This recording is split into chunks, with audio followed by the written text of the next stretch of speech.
تو میں نے طلباء سے کہا دیکھو ادعو الی اللہ پہ عمل آپ کرتے ہیں، علی بصیرۃ پہ میں کرتا ہوں نا، تو دعوت آپ دیتے ہیں، دلائل میں دیتا ہوں، تو میں نے کہا ایسا کریں آپ کام کرتے ہیں اور میں آپ کی وکالت کرتا ہوں۔ ایک موکل ہوتا ہے، ایک وکیل ہوتا ہے، جو کام موکل کرتا ہے وکیل سے وہ کام نہیں لیتے، وکیل کو کہتا ہے جب ہم پھنس جائیں تو نے ہمارا کیس لڑنا ہے، ہم آپس میں کمپرومائز کر لیتے ہیں، وقت تم تک لگاتے رہو اور دلائل میں دیتا رہتا ہوں، مجھے تم وقت پہ مجبور نہ کرو، میں تمہیں دلائل پہ مجبور نہ کروں۔ ایک آدمی پلاٹ کا کاروبار کرتا ہے اور جب پھنس جائے تو وکیل رکھا ہوتا ہے، لیکن وہ کبھی یہ کہتا ہے وکیل سے تم بھی پلاٹوں کا کام کرو، وہ کہتا ہے کام میں کروں گا، جب پھنس جاؤ نا تو آپ میرا کیس لڑتے رہنا۔ میں نے کہا پوری دنیا میں تم کام کرتے رہو اور جب پھنس جاؤ تو میں تمہارا کیس لڑتا رہوں گا۔ میں خیر صرف یہ عرض کر رہا تھا کہ اللہ ہمیں کام کرنے کی توفیق عطا فرمائے اور ان سب کاموں کو اللہ ہمیں اپنا کام سمجھنے کی توفیق عطا فرمائے۔ یہ کام ہمارے اپنے ہیں، کسی اور کے کام نہیں ہے۔ اور میں بالکل دیکھو کھلے عام کہہ رہا ہوں، جس طرح میں کہہ رہا ہوں تبلیغ والا کام میرا ہے، تو وہ تبلیغ والے بھی اسی طرح سٹیج پر کہہ دیا کریں بھئی یہ کام بھی ہمارا ہے، تو کام بڑھ جائے گا یا کم ہو جائے گا؟ کھلے دل سے میں کہہ رہا ہوں اور پھر ہمیں آپ کہتے ہیں کہ مولانا صاحب متعصب ہیں، مولانا صاحب متشدد ہیں، مولانا گھمن صاحب بہت سخت ہیں، ہم بہت نرم ہیں۔ نرم آپ ہیں یا نرم میں ہوں؟ میں اپنے کام کی بات بھی کرتا ہوں، آپ کے کام کی بات بھی کرتا ہوں اور دونوں کاموں کو اپنا کام سمجھتا ہوں۔ بھئی نرمی تو تب ہے کہ کبھی آپ بھی یہ بات کہہ دیا کرو بھی دونوں کام ہمارے ہیں۔ اور میں اکثر کہتا ہوں کہ ابھی آپ ماہانہ سروزہ رائیونٹ کی ترتیب پہ لاؤ اور زندگی میں ایک سروزہ ہماری ترتیب پہ مرکز پہ لگا لو، انشاءاللہ کام بڑھے گا، کام کم نہیں ہوگا۔ میں ماہانہ سروزے کی بات کرتا ہوں، تم زندگی میں ایک سروزے کی بات بھی نہیں کرتے۔ اللہ ہمیں بات سمجھنے کی توفیق عطا فرمائے۔ یہ میں چھوٹی چھوٹی بات اس لیے کہتا ہوں کہ تھوڑا سا آپ کا دل بڑا ہو، آپ چھوٹے دل سے دین کا کام نہ کرو، بڑے دل سے دین کا کام کرو۔ یہ جو ابھی آپ کے سامنے واقعہ پیش ہوا حضرت حنظلہ رضی اللہ تعالیٰ عنہ ہوگا۔ اب حضرت حنظلہ رضی اللہ تعالیٰ عنہ کے واقعہ کی وجہ سے غیر مقلدین ایک اعتراض اور کرتے ہیں، وہ کہتے ہیں فضائل اعمال میں تضاد ہے، ٹکراؤ ہے، کبھی مولانا زکریا کچھ کہتے ہیں، کبھی مولانا زکریا کچھ کہتے ہیں۔ حضرت شیخ زکریا رحمۃ اللہ علیہ نے ایک واقعہ نقل کیا ہے، وہ آپ کے علم میں بھی ہے، آپ نے پڑھا بھی ہے، یہ دونوں واقعات آپ نے پڑھے ہوئے۔ ایک تو ابھی یہ واقعہ جو میں نے صحیح مسلم والا پیش کیا، کہتے حنظلہ بازار میں گئے، ابو بکر صدیق ملے، پوچھا کیا حال ہے، تو کہا جی نافقہ حنظلہ، منافق ہو گیا۔ کیا کیوں حنظلہ تو منافق ہو گیا؟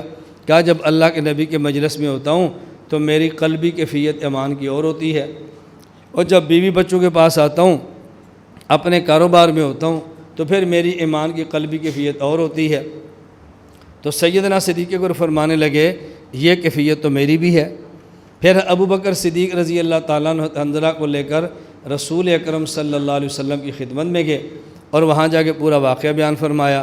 تو نبی کریم صلی اللہ علیہ وسلم فرمانے لگے میں نے ابھی پڑھ کے دی حدیث اِلَّوْ أَنْتُمْ تَدُومُونَ عَلَىٰ مَا تَكُونُونَ عِنْدِي، کہ دیکھو جو کیفیت تمہاری میری مجلس میں ہے، اگر یہی کیفیت بیوی بچوں اور کاروبار کے وقت بھی ہو تو لَصَافَحَتْكُمُ الْمَلَائِكَةُ عَلَىٰ فُرُشِكُمْ وَفِي طُرُقِكُمْ، تو پھر تمہارے بستروں پر اور راستوں میں ملائکہ تم سے مصافحہ کریں۔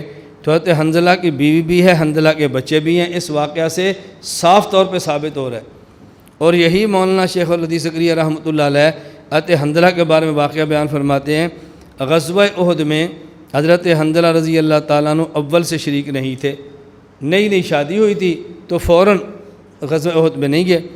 ان کی نئی شادی ہوئی تھی، بیوی سے ہم بستر ہوئے، اس کے بعد غسل کی تیاری کر رہے تھے، غسل کے لیے بیٹھ گئے تھے، سر کو دھو رہے تھے، ایک دم خبر آئی کہ مسلمانوں کو شکست ہوئی ہے۔